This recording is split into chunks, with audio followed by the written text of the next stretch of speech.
Marwadi university మంచి భవిష్యత్తు కోసం తెలుగు విద్యార్థులు ఇష్టపడే యూనివర్సిటీ. కాల్ 9059052378 9059052379. రామరెడ్డి గారిది ప్రతి సంవత్సరం నేను మస్ట్ గా ఏదున్నా లేకపోయినా నేను మస్ట్ గా వస్తానండి. ఎందుకంటే చాలా ఇక్కడ వస్తే చాలా పవిత్రంగా అనిపిస్తుంది. శివుడు ఇక్కడే ఉన్నాడు అన్నట్టు నాకు అనిపిస్తూ ఉంటుంది.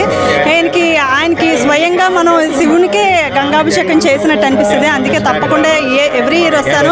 అలాగే ఇక్కడ పసుపు తాడు మస్ట్ గా ఇస్తారండి. నేను ప్రతి సంవత్సరం పసుపు తాడుని మస్ట్ గా తీసుకోవడానికే చూస్తాను.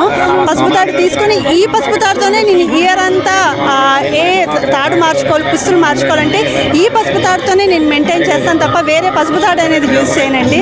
అంత పవిత్రంగా నేను ఫీల్ అవుతాను. అందుకే ప్రతి సంవత్సరం మస్ట్గా ఇక్కడికి వస్తాము. మిస్ అయిందని ఎప్పుడూ ఉండదు. నేను ఒకవేళ ఏదైనా మిస్ అయినా మా హస్బెండ్ని తప్పకుండా పంపించి పసుపు తాడు తీసుకుంటామండి. Thank you so much. జాగారం ఉంటారా? తప్పకుండానండి. జాగారం ఉపవాసం ఉండటం వల్ల అంటే ఏంటి ప్రయోజనం? అంటే మనం కోరిన కోరికలు తీరుతాయి. పెళ్లి కాని వారి జాగారం చేసినట్టయితే మంచి భర్త దొరుకుతారు. చాలా ఆనందంగా ఉంటామని విశ్వసిస్తూ ఉంటాం. పెళ్లి అవ్వకముందు నుంచి మీరు మంచి భర్త కోసం జాగారం చేశానండి. అలాగే మంచి భర్త దొరికారు. చాలా హ్యాపీగా లైఫ్ లీడ్ చేస్తున్నాం. సూపర్ అండి. ఇంకేంటి certificate? Okay, thank you so much అండి. Thank you.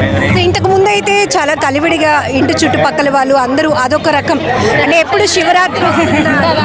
ఇప్పుడు అందుకే బీచ్కి వచ్చేస్తున్నామండి. నైట్ ఇక్కడికి వచ్చి స్టే చేస్తాం. 2 అలా టైం వరకు ఉండి వెళ్ళి అక్కడికి కొంతసేపు ఉండి అలా పడుకుంటున్నాం.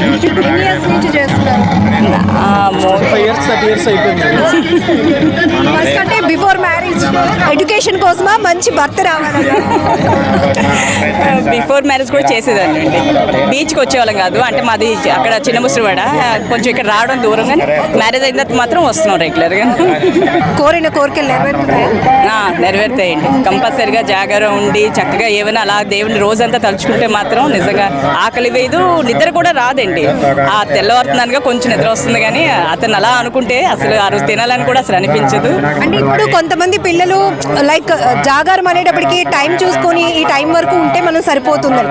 బట్ అంతకుముందు అయితే జాగారణ చేసిన నైట్ అంతా టెంపుల్కి వెళ్ళటమో లేకపోతే ఏదైనా శివుడికి సంబంధించిన పుస్తకాలు చదవటమో ఇట్లా గడిచి. అవును, చాలా చేంజ్ వస్తుంది. ఇప్పుడు వాళ్ళు ఏంటంటే బుక్స్ చదువుతూ ఉండట్లేదు, కానీ మూవీస్ చూస్తూ కొంచెం అలా జాగరణ చేస్తున్నారు. అంతే. ఎక్కువ బీచ్కి వచ్చేస్తున్నాం. అందుకే నైట్ వీళ్ళకి కూడా నిద్ర రాదని 2 ఆ టైం వరకు మా వాళ్ళు ఉంటారు, మా పిల్లలు. ఆ తర్వాత కొంచెం నిద్ర వస్తే పడుకుపోతున్నారు.